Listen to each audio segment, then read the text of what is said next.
Well, I spoke this morning, and I'm not going to repeat what I said there. What I would like to do, using my short time here, is to illustrate one of the points that I was making about the wild fluctuations that are going on in the world system today. And I'm not going to talk about the economic realm, but rather about geopolitics. One of the points I did not have time to make this morning is, of course, that the U.S. is no longer the hegemonic power of the world system. It was the hegemonic power between approximately 1945 and 1970. Its hegemony declined, but slowly. From 1970 to 2000, it resisted it in various ways, more or less successfully. The period when the neocons governed the U.S. under George W. Bush was meant to counteract the decline. It failed totally, and indeed led to a precipitative decline and a definitive decline, which means that we're in a multilateral situation. Now, people often phrase this as though somebody else is going to pick up the ball right away. Not at all. Not at all. We are in a multilateral situation in which there are 8 or 10 foci of real geopolitical power. There's the United States. There's South America, led by Brazil. There's Western Europe. There's Russia. There's China. There's a smaller one, but South Africa. And there are more. There's Japan, of course. Now, there are 8, 10, 12 loci of real power, which means they have to be taken into account and taken seriously, and they can act autonomously. Now, that's too many.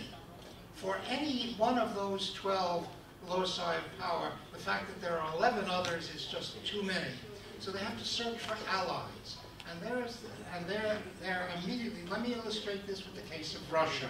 And then you'll see, in answer to Professor Bogdanov's antinomy between is there something special about Russia, or is it doing what everybody else is doing, this part of my discussion is it's doing what everybody else is doing.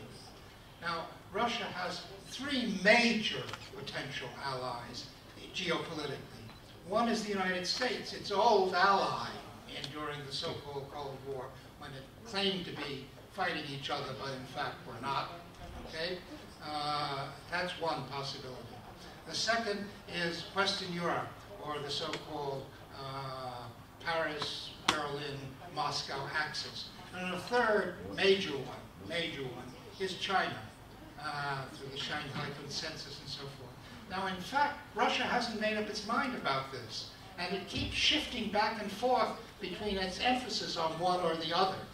But that's not special to Russia. I can do the same thing if I talk about U.S. foreign policy. I can do the same thing if I talk about Chinese foreign policy, about Japanese foreign policy, right? Or indeed about Egyptian or Saudi Arabian or Israeli and so forth. Everybody is playing the game of trying to figure out where is the best alliance possible over the next 10, 20, 30 years, right? That leads to wild fluctuations. So 1 week it seems strong on this end, and all of a sudden, quickly, it's quite different. Cyprus is a very good example of a shift from a, how shall I say, a position of Russia that was kind of friendly to Western Europe to one in which there's immediately deep antagonism. It's no accident that almost at the same time President Putin sort of announced a relinking with the United States, because the United States, for its reasons, has announced that it's not going to pursue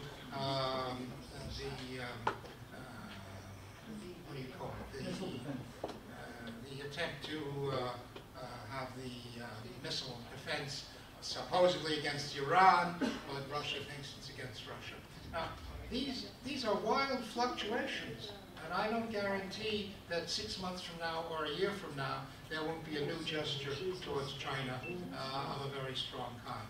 So this is one of the fluctuating realities. Somebody said this morning that there's no struggle about currencies. That's nonsense. There's struggle all the time about currencies, because although the U.S. currency is still the reserve currency of the world market, it's a very, how shall I say, it's dependent on the willingness of a whole series of countries, China and Japan and Korea and Norway and et cetera, et cetera, et cetera, to constantly put their money into the dollar for good reasons, but also with the risk that the dollar will fall suddenly much faster.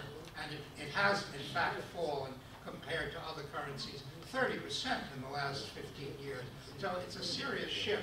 And it doesn't get replaced by another reserve currency. It gets replaced by a situation in which there isn't a reserve currency, in which we have 8 or 10 currencies which we move back and forth. Now that's paralyzing for investment purposes. Because the one thing, I once asked a French capitalist, a genuine capitalist, he had a business and he invested and so forth, how do you make a decision, right, about where to invest? He said, very simple.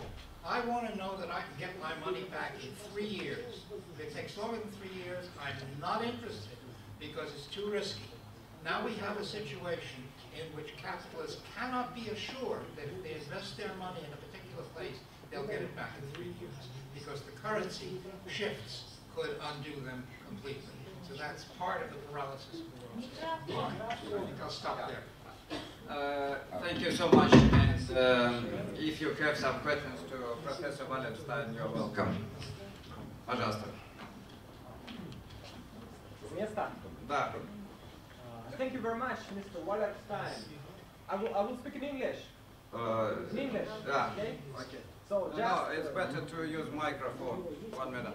I don't want to speak in Russian. По-русски лучше перевод. По-русски? Да, по-русски, потому что... Thank you very much, Mr. Валлерстайн. Теперь по-русски. Вопрос простой. Что вы думаете про будущее БРИКС? About the future of the BRICS and their coordination in the G20. Thank you very much. Да, это было по-русски. G20, я не знаю. Я думаю, все поняли. Что такое БРИКС, поняли? Well, the BRICS are, of course, another one of these alliances, and it depends on how seriously the various countries.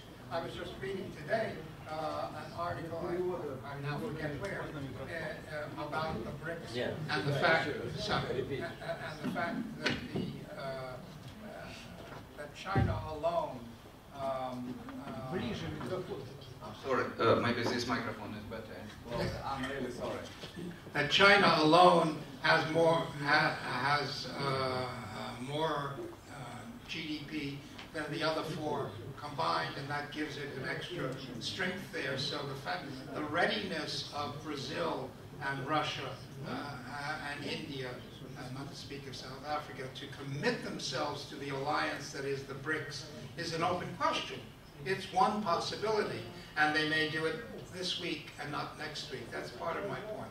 So the BRICS are a reasonably important geopolitical development. There's no question about that. But their relationship to weaker countries in the South, and their relationship to the United States, to Western Europe, and so forth is still an open question. Thank you very much, and last. Thank you very much, and one more question of Peter Schulze. Peter Schulze from Goethe University. If you talk about multilateral relations, you didn't use multipolar, the multipolar world. A multipolar world, yeah, we have a multipolar world. Maybe we have one, maybe we have a non-polar world.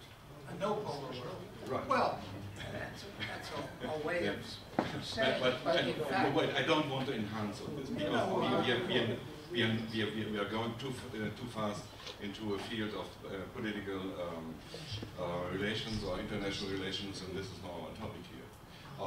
But what I was missing in your gloomy prediction about the decline of the European Union and the United States, and this is well written up in the CIA report and the NIC report, we all know about this, but there are countermeasures. Of course.